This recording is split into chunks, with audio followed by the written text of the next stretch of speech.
Sveiki, gerieji žmonės, draugai ir nedraugai. Didelis įvykis mano gyvenime, kadangi po daug metų atostogauju normaliai, pats vienas ir savo ir tikrai ilsiuosi, be kitų darbų, kai būdavo per atostogas, be kažkokių įsipareigojimų ir panašiai. Na, to labai reikėjo, tai jau pripažįsta ir mano artimieji ir pritarė mano tam pasirinkimui. Priešai galit nežiūrėti, jums čia nieko įdomaus nebus pasakyta, draugams čia daug truputį informacijos pasakysiu ir savo samprotavimus apie tai, kas vyksta, ką matau.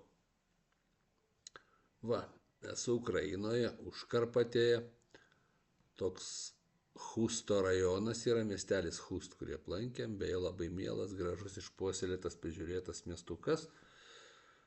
Na, keliai prastoki, ypač per tos kalnus, dar neatėjo iki jų nauji vėjai, o čia kaimas vadinasi Dovhe, kai žiūrėjau, tai tas kaimas toks lietuviškais masteliais, tai būtų rajono centras, apie 6000 gyventojų liktai.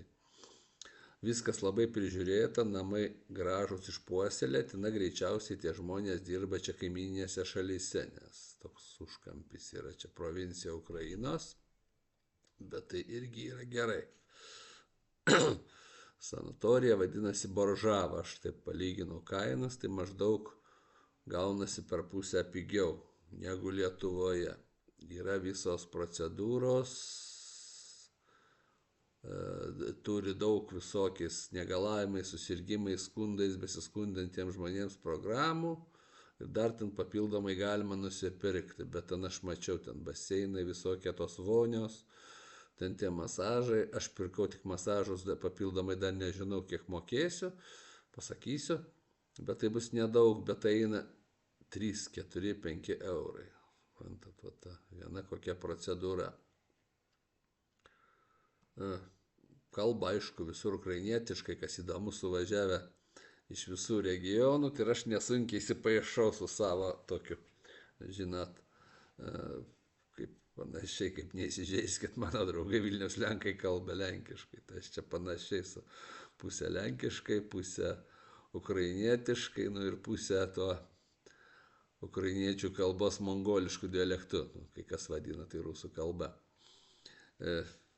Reiškia, kadangi neatvažiavau ieškoti čia kažkokių kliauzų, trūkumų, atvažiavau su geriausiais ketinimais, tai mane taip pat čia žmonės priima.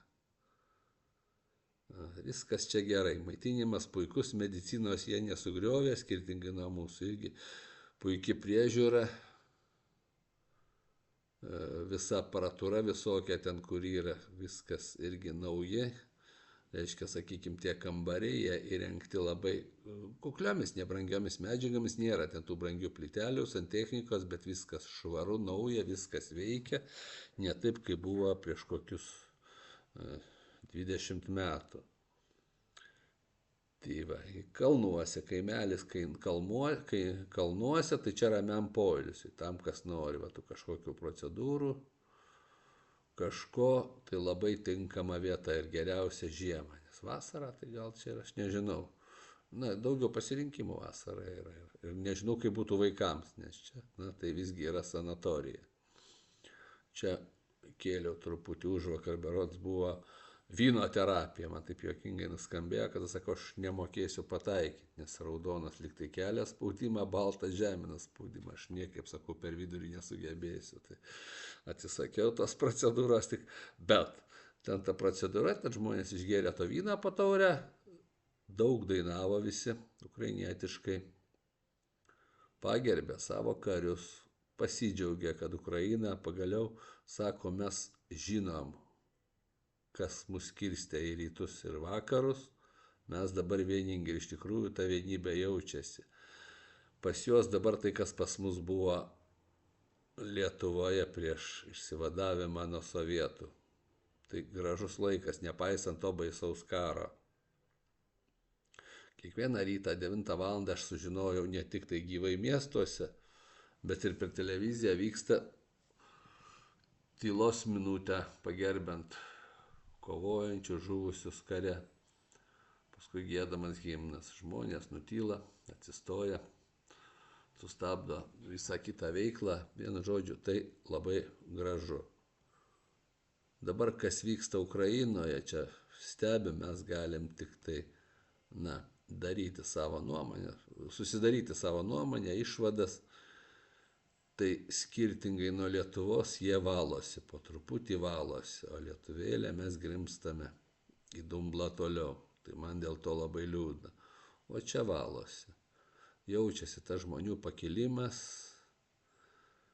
jaučiasi jų patriotizmas ir iš tikrųjų gražu. Tai man gražu. Labai gražu. Ir tikrai, kas kreipsis, duosiu informaciją, rekomenduoju čia važiuoti ir aš planuoju apsilankyti dar, galbūt ir ne kartą. Be abejo, tą pačią dieną gali nieko negauti, reikia registruotis iš anksto, nes vietos užimtos. Kadangi, sakau, jie puikiai dirba, puikios paslaugos, personalas labai malonus, kvalifikuotas, viskas vienu žodžiu. Aikštelė automobiliams mokama, bet tai suprantat, tai apie 70 centų parai. Tai aš pats sutikčiau daugiau mokėti, kad saugotų kas automobilį. Vienu žodžiu, viskas labai neblogai. Tai va, dar būsiu iki 9 dienos gruodžio. Kelsiu, ką pamatysiu įdomaus. Visiems geros dienos, gero artėjančio savaitgalio. Iki.